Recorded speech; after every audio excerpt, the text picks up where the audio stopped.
嗨，大家好，我是躺平叔。这一期咱们聊一个新闻报道。7月14号新京报很多媒体都报道了潇湘晨报报道什么东西？有一个地方举办一个摄影比赛，有个人他自己没有真的去拍照，而是用 AI 做了一张照片参加比赛，结果他获了1等奖。你说这是笑话吗？新京报说，一眼假的 AI 图是怎么骗过评委1等奖的？一张有乱码的 AI 图片竟能获得摄影比赛1等奖。据南方都市报报道说，近期由呼和浩特市文联举办、市摄影家协会承办的艺韵北疆光影倾城2025年呼和浩特全民摄影双月赛活动获奖作品叫《洒乐园林》，因被网友质疑为 AI 生成，引发社会关注。7月14日，呼和浩特市文学艺术界联合会发布情况通报称，经核实，该作品系 AI 生成，非作者实景原创拍摄，取消该作品线上和线下参赛、参评及参展资格，撤销其一切赛事相关认定，不纳入赛事成果收录范围，暂停艺韵北疆光影倾城呼和浩特全民摄影双月赛，推进全面整改，对相关负责人将依据有关规定予以处理。那这张图片到底是什么图片？这么神奇 ，AI 做了一张图片，网友说这是一眼假，居然这个大会的组委会把它评为1等奖，那差距为什么这么大？网友说是一眼假，到底是不是一眼假？大家可以看图片，这个图片它的名字叫洒乐园林，画面呈现3位环卫工在座椅上休息欢笑的场景，其中一人正将水壶中的水自上而下倾倒而出，然而2名环卫工所穿马甲上的文字出现了明显的乱码痕迹，由此被网友质疑系 AI 生成图片。这个图片大家可能看了一下，首先我的感觉，这几个环卫工人阳光朝气，恰恰是我们主流媒体主旋律所提倡的这个环卫工工作没有贵贱，不管什么岗位没有高低之分。你看，所以他们非常自信阳光，他们脸上没有那种晒的时间长时间暴晒掉皮是吧，干裂苍老没有，反而显得胶原蛋白满满。这第二个确实体现了主旋律所提倡的那种他们真的是把扫垃圾变成是爱好特长，所以他才能发出这种发自肺腑发自内心的那种欢乐快乐。如果不信，你可以到大街上随便看一个扫垃圾的环卫工人，在他们脸上看不到这种笑容。为什么？因为他们是为了1个月挣那800块钱，所以他愁眉苦脸的，愁大苦深的，总感觉好像谁欠他钱一样的。除非在地上扫了个100块，他一捡，脸上露出那种诡异的笑容，那种猥琐的笑容。但是很难看见这种爽朗、这种阳光朝气这种笑容。所以这种笑容只能是什么情况下会有？把这种工作化成爱好特长，他打心眼就喜欢这份工作，他觉得扫地是在净化，不仅是在为城市净化城市，更是在净化自己的心灵。菩提本无树，明镜亦非台。不是这么说的，前面的神秀是怎么说的？身是菩提树，心是什么？明镜台。时时勤拂拭，莫使若尘埃。也就是天天扫地，把这个地扫得很干净，不要让它一尘不染。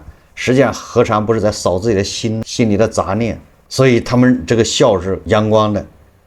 我这么一说，我觉得他应该能获1等奖。如果他真的是拍了这个，把劳动者这种心里的美给展现的淋漓尽致。但是很遗憾，就连我这个新手，大家也知道，我最近在用这个 AI 来做封面、做图片，就连我这个新手，我都看见它是假的。我发现是假的，跟这个网友说的不一样。因为新京报还有网友说的假是假在什么地方？主要说那个叫什么绕城，就那几个字，绕城路园林那几个字，它这个里面有乱码，就尤其是园字有乱码。平心而论，如今 AI 技术发展日新月异，不少经过 AI 优化处理的作品，即便专业人士都难以识别。但此次争议作品，连普通网友都能一眼识破，足见其破绽之大，不禁让人疑问，这幅作品究竟是怎么通过专业评审，还被评为1等奖的？我刚才已经说了，从这个创意，从这个表达的这种思想，和人心理的这种折射，得1等奖没问题啊。你看我要做评审没毛病，我就练一练，我再去把自己提高一下。我做这种音乐、美术、艺术方面的评审，那绝对的忽悠人议论的。做个评委咋了？没毛病。这张图给他1等奖，但是遗憾的是什么呢？它是 AI 做的。我认为它是 AI 做的原因不是说那个字儿有乱码，而是因为这3个人就是一个人。我不知道大家有没有，你可以自己回去再看一看，这3个人实际上是一个人。所以这就是 AI 的毛病，你知道吧？ AI 很难区分，把人在我们的肉眼看，这3个人就是一个人，但是 AI 他认为这是3个人。首先，你看他们3个人的笑容是一样的，一个模子刻出来的。他们的牙，他牙的笑的时候张开的角度，那个牙的这个颗，你比如说8颗牙一笑，微笑是4颗还是8颗？他这是8颗牙，标准的，你去看一下，而且张开的角度是大小也一样。这4个人的胳膊、皮肤什么的都一样，他这3个人就是一个人。我不知道大家有没有关注到，不要说乱码，他们的笑容，他们只是角度、姿态不一样，实际上是一个人。AI 偷懒了 ，AI 偷懒，因为 token 比较贵，贵的时候他没有办法给你搞3个不一样的人，他就搞3个，反正是在我认为我也不是研究人工智能的，我想他给你生成的是一个人，在这一个人不同的形态给他出现了，他没必要给你生成3个人。我理解的，要这样是不是省点 token 省点费用？这 AI 动不动就让我要交钱。这真的我能教吗？他老想偷懒。当然了，有网友就说那个杯子它不是那种挤压的，对不对？它是这种正常的一种喝水的杯子，它那这样泼出去的水啊，从物理学上来说，它不应该是那样。抛物线不是这样的，这意思。也很多人说你这种水，我怎么演示不出来？能洒出这样的一个水花出来？就这种弧线的。新京报说啊，该比赛主办方和承办方都属于当地认可度较高的专业机构。不只是评审疏忽这么简单，连承办方是摄影家协会的工作人员面对媒体时也直言，这个的确太假了，演假了吧？那3个人长一样，我看这真疯了，这是双胞胎是吗？3胞胎都去干环卫工人，你解释不过去啊！这不得不让人怀疑比赛背后是不是有猫腻？恐怕不是一句赛事审核把关不严、评选标准界定不准的解释就能遮盖过去的。如果大家不相信我刚才评论那些话，你把精简下之后，你去到人工智能里面，什么 Gemini 或者是什么 Grok 或者是豆包，我不知道，你可以试一下，你让它生成一张照片，反映什么什么，你把这个呱给扔进去，你说我要参赛，你看它给你出来一张什么照片，你再让它修改，能获1等奖没毛病。要体现那种境界。事实上，摄影赛事爆出 AI 造假早已不是个案。今年1月，就有网友发现华住集团旗下酒店举办的摄影大赛第1名作品骑楼就观是一张 AI 图，主办方最终将第1名替换为原第2名。2025年12月，有网友发帖质疑福建省旅游发展集团主办的清新福建遇见旅发摄影大赛1等奖作品《薄秋雾影》系由 AI 生成，同样引发广泛关注。这个就不用再多说了，蟑螂定律，等你发现第一个的时候，实际上都已经了，不光是摄影领域，其他的领域大同小异吧，是吧？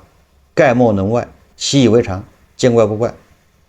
如果你仅仅认为只有这一个，那你想的太好了，太简单了。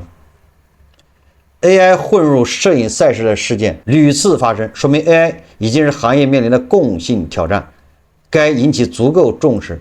无论是赛事规则还是审核手段，都应当将 AI 因素纳入考量。此次赛事主办方呼和浩特市文联工作人员在回应 AI 作品是否可以参赛时称，摄影比赛可能也需要现代科技的加入。主办方模棱两可的回答，恰恰反映了当前赛事规则的滞后与模糊。要杜绝此类事件，首先必须立规，明确 AI 作品的参赛边界。是严禁入内还是分类评比？能否使用 AI 辅助？允许到何种程度？是否需要强制标注？这些红线必须清晰划定。实际上，这个说得很好。我认为你摄影比赛分2组，一组是人类设的，一组是 AI， 你可以比啊，没关系。为什么 AI 做的图不能参加比赛？也可以参，但是它不要跟人去混。你在后面标上，这是 AI 所做的。AI 专门有个组叫 AI 组第1等奖。AI 组2等奖，没毛病。如果是 AI 超过人类，那也很正常，不要有什么焦虑。但是你得标上，你不标，就像你搬运别人东西，抄袭别人的创意构思，你不标，你让你的粉丝认为是你原创，这个应该对你的粉丝不负责任，因为你粉丝长期看一个盗版的，看一个这种山寨，那好吗？不好。你这样的粉丝看完了，他认可度越高，说明他误入歧途就越深，所以他表现出那个素质就越差。他最后他就认为剽窃有理，不给钱就不算剽，他就这态度。我只要不承认就不算抄。那讲完之后他也不承认，后来为什么承认了？这我就不知道了。这是可悲的地方。摄影的本质在于记录与发现。若任由 AI 生成图片成了冠军，不仅是对倾心创作者努力的亵渎，更是对公众信任和专业机构公信力的严重透支。别再让网友充当建假主力军。摄影比赛的裁判席上，该换上更专业的眼睛了。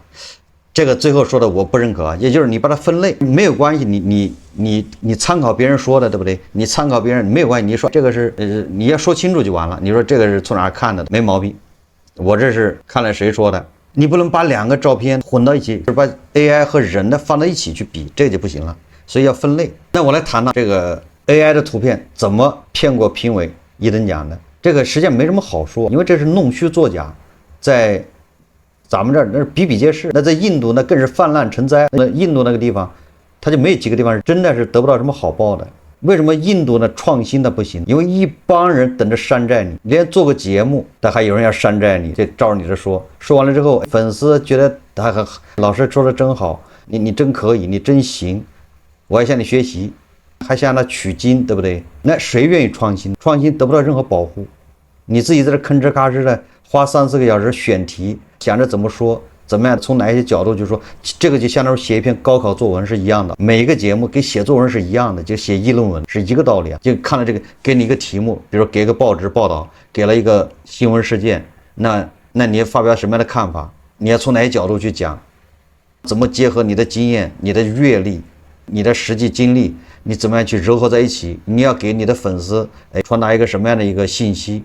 这些就像写作文一样的，要在脑子里要过。有人走捷径，他把你这一步他就省了，他直接就把你拿出来一看，看完这个就照你这讲，都这样，谁去动脑筋？谁愿意去做原创呢？可悲的是忽悠了很多粉丝，那粉丝他反而支持这种行为。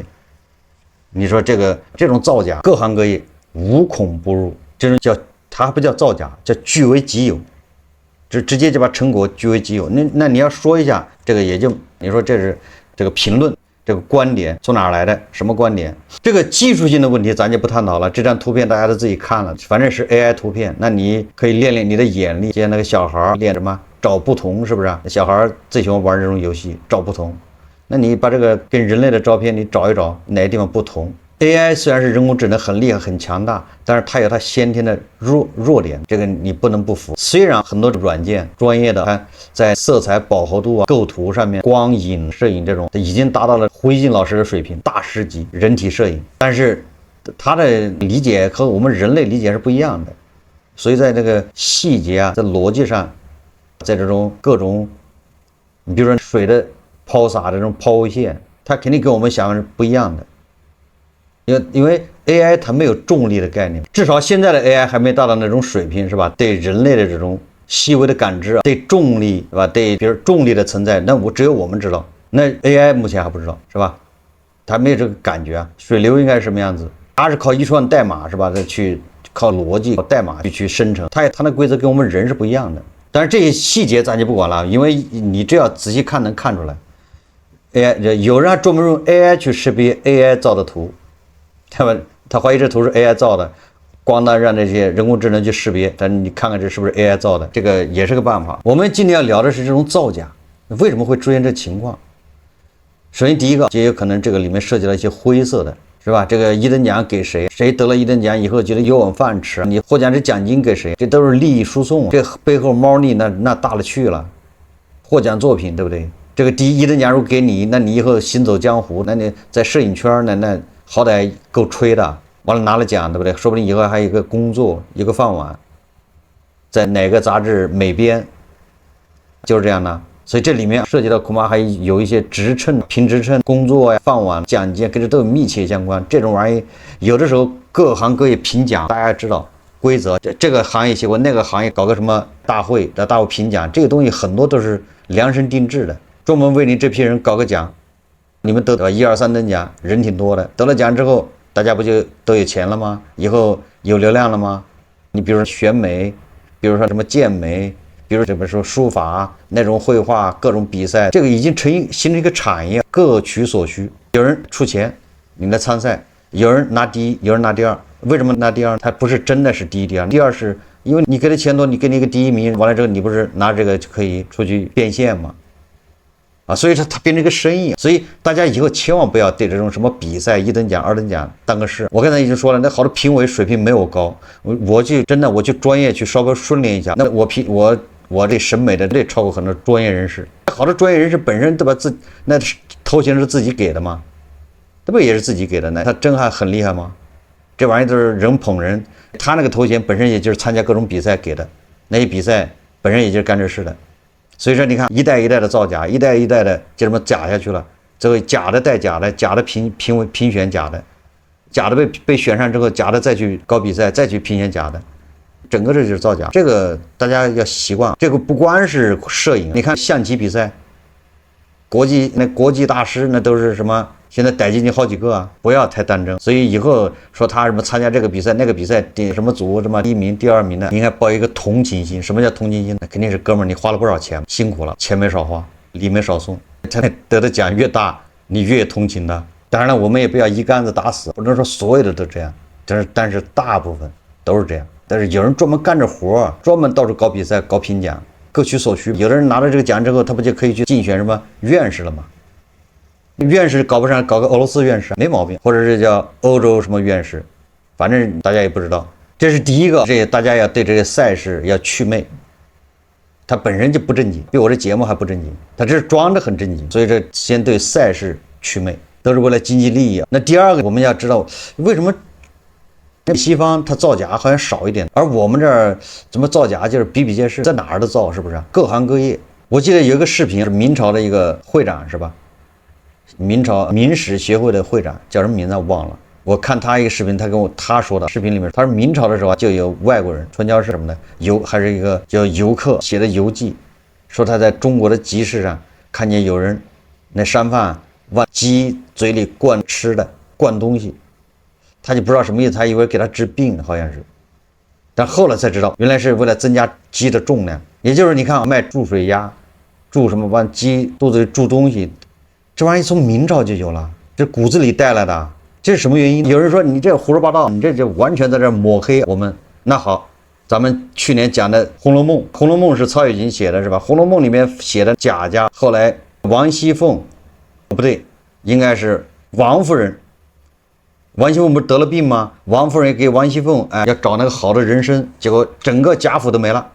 他那个贾母那儿有上好的人参，是吧？很粗，拇指粗的人参，但是已经碳化了，药力已经没有了，碳化了啊，也就是那玩意时间搁得太长了，而且说不定还有假的。好，没办法，到处找，只能找那些还有不成形的，那就反正也品质比较差的，没有办法。这个王夫人就托那个谁，托他侄女儿宝钗的哥哥，是吧？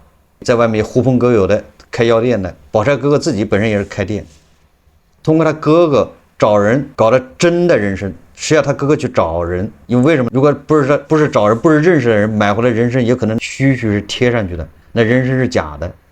这就是《红楼梦》里面写的，那可是清朝的事，对不对？造假难道是我们现在人的专利吗？不是。所以说我们只能说，这是不是我们这个基因里面就喜欢造假？这是我们基因里面带出来的。如果我们再往前看东汉末年，对不对？我们看《三国演义》，那《三国演义》里面全是尔虞我诈，是不是？各种欺诈，各种诈，是吧？你看里面全是各种诈，没有一个是正经的时候。我们要怎么着？契约精神，我们先给你下战书，我们俩人单挑怎么着？没有，全是尔虞我诈，什么诈降，对不对？为了诈降，先把他屁股打烂；为了诈降，先把怎么着？反正是无所不用其极。反正《三国演义》也是明朝写的，但是他是从宋是吧？元他慢慢下来，他是说书人说的，对不对？我们一直说书人为什么这么说？因为这么说不才有粉丝吗？才有人看吗？是吧？那为什么这么说就有人看？那不就说明当时的环境，当时的老百姓他就是这种水平吗？觉得尔虞我诈那多刺激啊，真聪明！你看看，这来个诈降，那边来个诈死，都是民间智慧。你要从这个角度来看，那就是至少我们看小说，就东汉就开始，那公元200多年，那就是各种各样的诈，那这至少2000年历史了。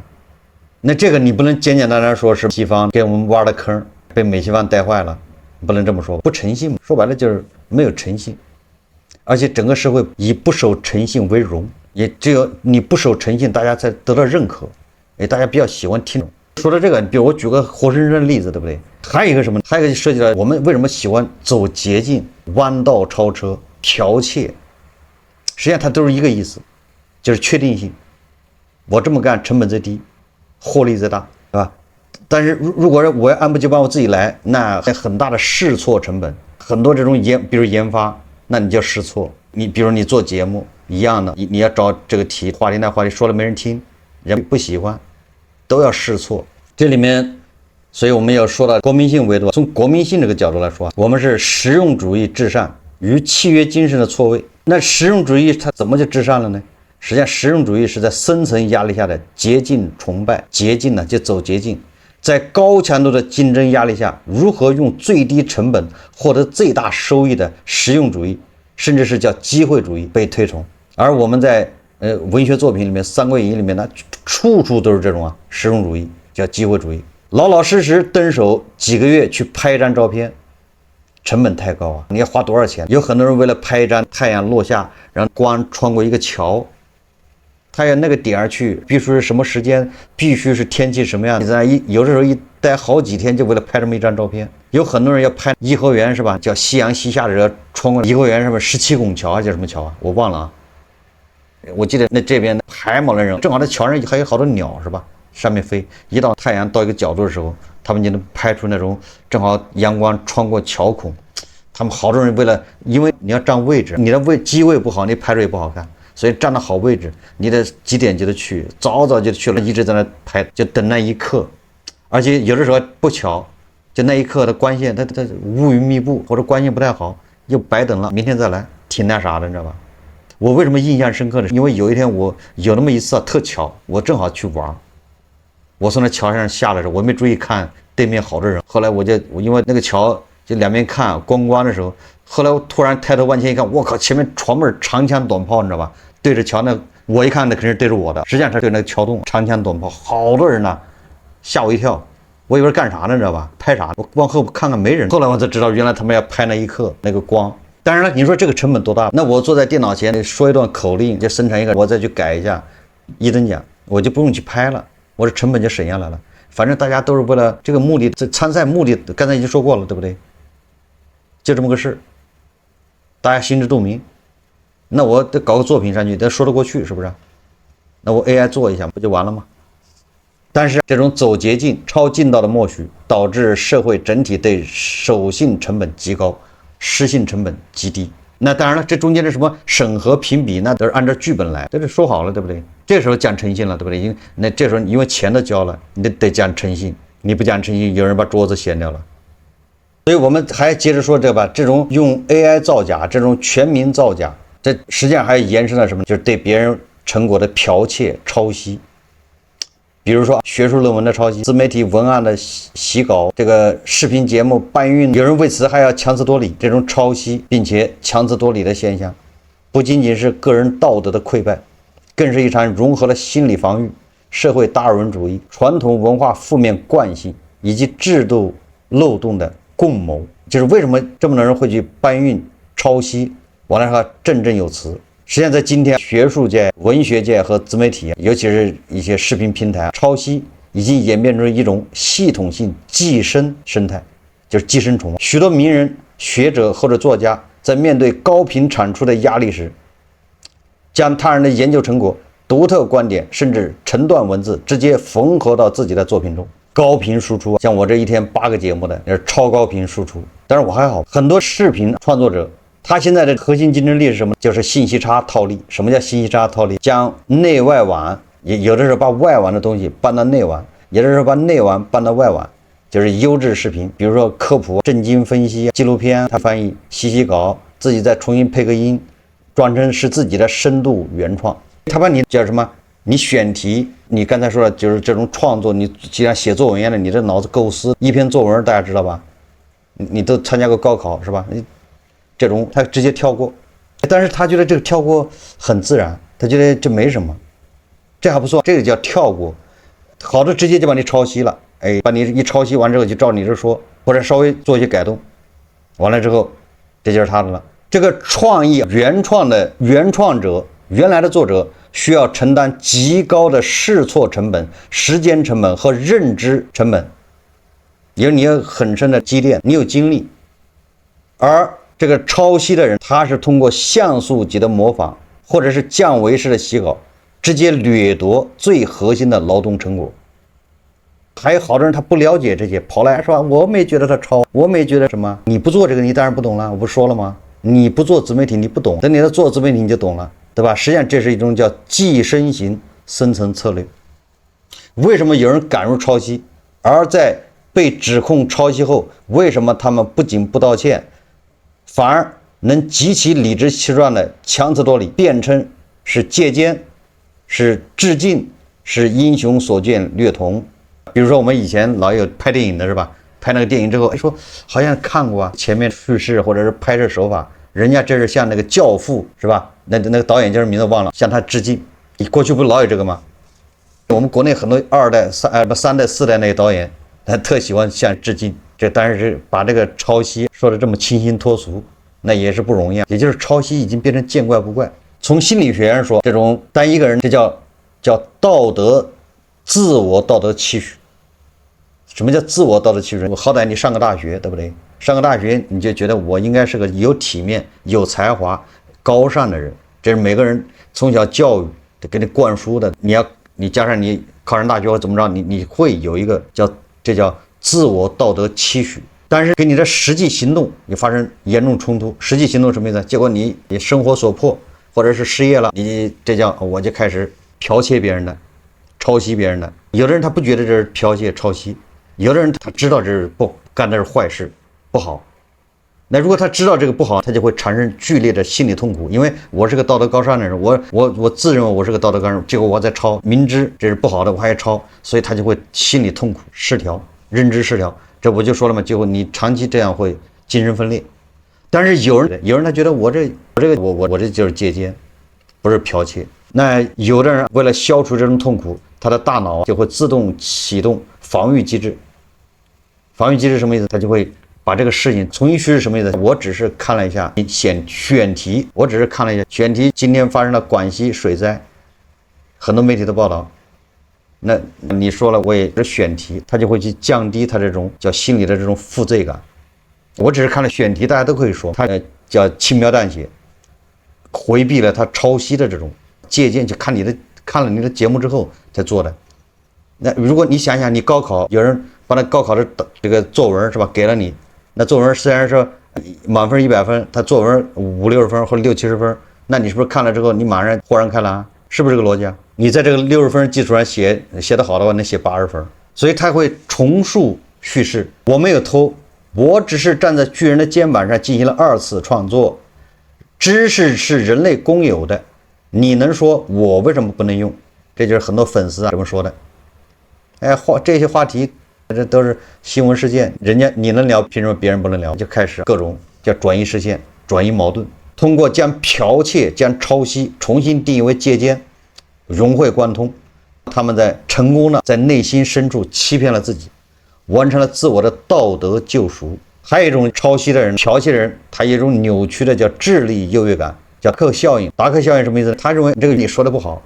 原创人当然了，因为不打草稿，在这儿嘎嘎说，因为我们肯定没有时间去精雕细琢，说把这顺序再重新捋一下，从哪儿重新说起，没有，都是看了边看边说，所以有的时候东一嘴西一嘴的，对吧？有的时候中间还断了，是吧？这个还下面说啥没想起来，就会有各种叫原创的时候他这种粗糙感，二创的时候他看了之后他就可以把它稍微优化一下，把顺序改一改，在你的基础上，是吧？他就会认为只有经过我的润色和重构，这个观点才能真正发光。因为所以他们不认为自己是在抄袭偷窃，而是认为自己在超度这个创意。这种狂妄的心理暗示在这个之下，他们甚至会产生一种我赋予了这段文字、这个视频灵魂的幻觉。所以当被受到原创人指责的时候，他会感到委屈，甚至愤怒。当然了，从心理学上说，还有一种叫道德推脱论。什么叫道德推脱？这个是心理学家班多拉，他完美解释了抄袭者的这种洗白逻辑。抄袭的人，你比如说第一种，它叫有利对比，说别人抄得更严重，甚至直接复制粘贴，我好歹还改了几个词，重新配了音，我已经很良心了。他就会跟别人对比，别人直接搬运了，我这还是洗了稿，我还是怎么着，我这已经人死了。第二个就是这个行业大家都在抄，天下文章一大抄，不抄根本活不下去。那什么呀，就把它变成一个大家的责任，不是我一个人这么干，别人都这么干。第三个就是弱化后果，什么意思？就我抄他是看得起他，有很多粉丝就这么说，很多粉丝他抄你，说明你的作品有影响力嘛，他把你什么他变成这样，他还把你传播了什么这个那个的，对你也是好事。他传播了，他并没有说是我的作品，那传播什么？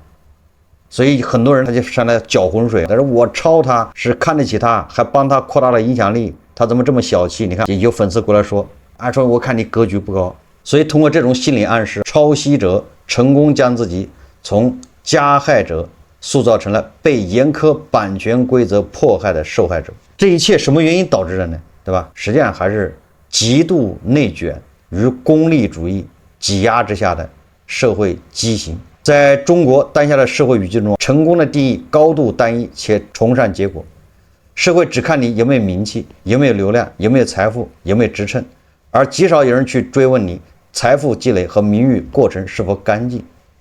成功了，所有的污点都会被一俊遮百丑抹除。这个我已经遭遇了。我直播的时候，我那个油管上面经常是40个人，有个粉丝就跑来问，他来说，我看你粉丝还没有那谁多，对不对？你也挺可怜的，说我挺可怜。是，这是谁的悲哀？原创的反而粉丝很少，但是那抄袭的说他直播间有好100-200人，这个是我的悲哀吗？这是社会的悲哀，是你的悲哀。抄袭的人他已经反过来超过了李逵了，这是社会的悲哀，没有人能幸免于难。社会达尔文主义的生存法则之下，抄袭被脱敏成了一种高效的竞争手段。当然这跟我们这个文化也有关系，因为我们这种长期的这种儒家文化，在中国古代文化体系中，知识被视为圣人代天立言的公器。古人讲天下文章一大抄，看你会抄不会抄，甚至认为窃书不能算偷，是吧？这种将知识公有化模糊化的传统，实际上它就扼杀了创新。因为提倡抄一大抄，那谁敢创新？没人，你创新你倒霉，反正就抄你的。所以这样我们就会知识文化就会越来越枯竭。还有很多人打着旗号说，我喜欢你的视频，应该传播，把你的这个搬到那儿去传播，他认为这是他因为他喜欢你，所以他帮你传播，他不知道这个是对你的这种知识产权的一种蔑视。所以这些都需要大家一起努力，慢慢的这个社会它没有办法一蹴而就，因为它也不是今天形成的，它是长时间的。我刚才已经说了，你至少你可以追溯到东汉末年都是这样。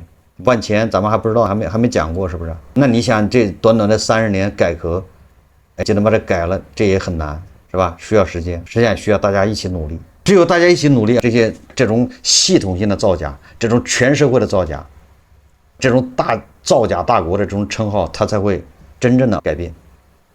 否则那就一直假下去，因为一直假下去，说白了，你我都是受害者，但是同时很遗憾，你我都是帮凶。好，这期节目咱们就聊到这里，感谢大家收看。如果喜欢我的节目，欢迎订阅、点赞、评论，谢谢大家。